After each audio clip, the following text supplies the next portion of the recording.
MTC 2125, Exercise 1. Originality is a particularly tricky and apparently contrary concept. Originality. Up to the late 18th century it had the primary sense of ancient, traditional, from the beginning, a sense that is still with us in the phrase original inhabitants and the archaic notion of aborigines. This was itself the ancient or classical sense. 1.8. However, from the late 18th century onwards original increasingly tended towards the opposite and now dominant sense of novel, innovative, never been done before, in the modern sense of an original idea, strikingly original. This is the modern or romantic sense.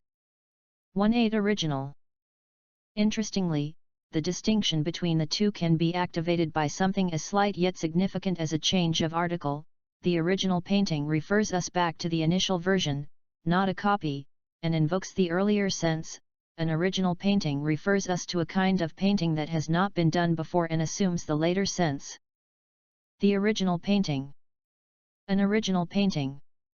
It is therefore important to weigh whether the originality one has in mind looks back, forwards or, indeed, attempts to do both at once.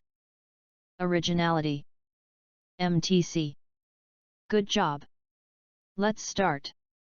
MTC 2125, Exercise 2.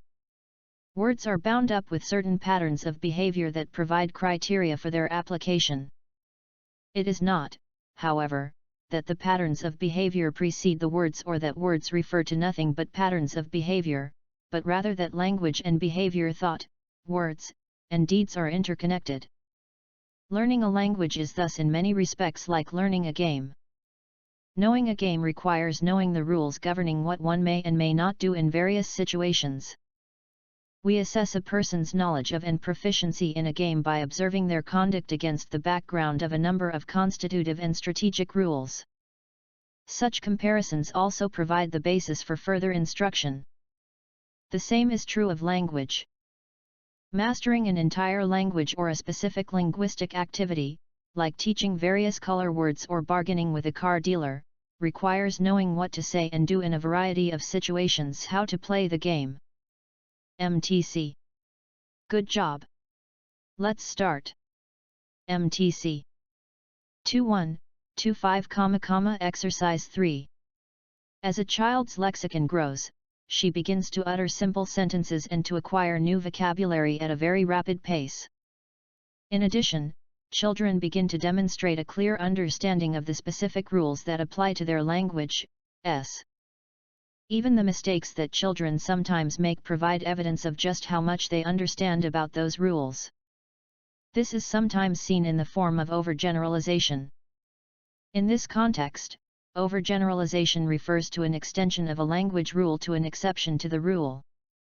For example, in English, it is usually the case that an s is added to the end of a word to indicate plurality. For example, we speak of one dog versus two dogs. Two dogs, one dog. Young children will overgeneralize this rule to cases that are exceptions to the add an s to the end of the word rule and say things like those two gooses or three mouses.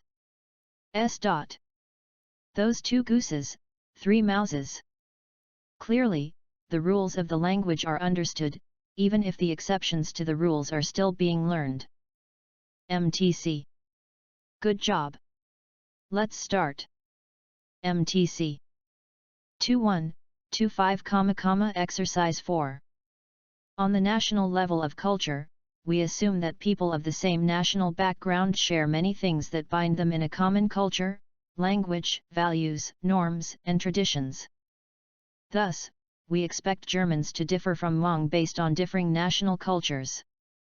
However, cultures can be formed on other levels, such as generation, gender, race, and region, among others. For example, in many parts of the country, regionalisms exist. People who live in the middle of the United States, in states such as Kansas, Illinois, Iowa, Nebraska, Indiana, and Wisconsin, are often referred to as Midwesterners. Kansas, Illinois, Iowa, Nebraska, Indiana, Wisconsin. People who live in Vermont, New Hampshire, Maine, Massachusetts, Rhode Island, and Connecticut are called New Englanders. Vermont, New Hampshire, Maine, Massachusetts, Rhode Island, Connecticut. Both Midwesterners and New Englanders have their own unique way of looking at things, but the two regions also share a great deal in common, namely, pragmatic thinking and an independent spirit. MTC. Good job.